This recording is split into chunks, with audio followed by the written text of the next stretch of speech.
Hello guys, so magandang araw sa atin lahat. And yan, patuloy yung pagbili natin ng mga old coins. Medyo matagal tayong natigil sa pagbili ng mga old coins, pero marami naman tayong na-collect na mga bagong old coins. And syempre, nangulit na rin tayo ng mga paper bills like this. So meron tayong mga Philippine and Japanese money na na-collect. Marami na tayong galing sa iba't ibang bansa na mga paper bill. So, yan kung makikita nyo. Meron din tayong galing China. Ayan. So, meron din tayong galing ng yan. Madagascar. Ayan. So, ngayon, i-update ko kayo dahil meron kami mga hinahanap pa rin ng mga old coins and baka meron kayo dyan. Pwede tayo mag-meet sa Manila, sa Rizal Park, sa Cavite, Laguna, or kung medyo malayo kayo, pwede natin mag-halfway sa pag-meet.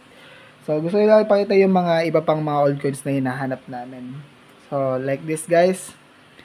So, ito yung one of the rare coin natin. So, this is 100 lira. Yan, kung makikita nyo. 1987. So, yan. Sa harap, Turkey. This is a Turkey coin. Yan.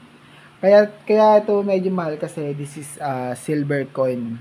So, kung makikita nyo naman yung kulay niya, compare nyo sa alloy. Yan. So, makita nyo na akin ng yung silver coin. Diba?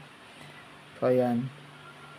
Ang presyo po ng 100 lira ay umabot po ng 25,000 hanggang 27,000.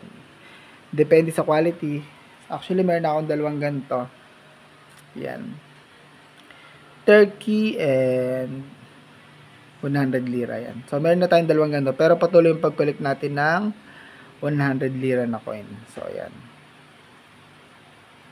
Yan. So, next, naghahanap pa rin kami ng isa sa pinakang rare natin. Ito talaga medyo mahal na yung presyo nito. Umabot ito ng 40,000 pesos.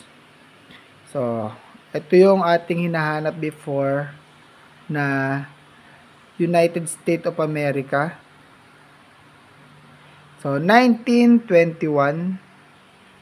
Tapos, sa likod, may nakasulat na 50 centavos Liberty. Yan.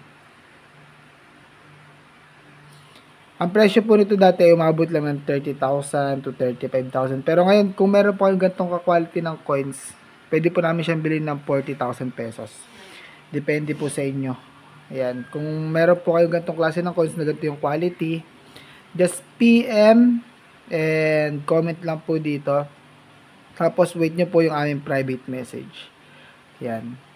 So, United States of America, 1921. And syempre hindi natin ihuli yung 1 peso coin. So, ayan. So, we have 1 peso coin. Siyempre, familiar kayo dito. Ito yung kalabaw coin natin. Ayan, Republika ng Pilipinas, 1972. Medyo mababa na yung presyo nito kasi marami kasi nilabas na ganito. Yung presyo po nito ay 250 pesos per peraso. And medyo marami na rin ako nakukuha ng mga ganyan yan. Katulad nito guys. Yan. So, 250 pesos per piece kung quality pa yung coin. Kasi kung hindi quality, baka bumaba lang siya ng 100 pesos. So, kung may ganito kayo, just follow and comment.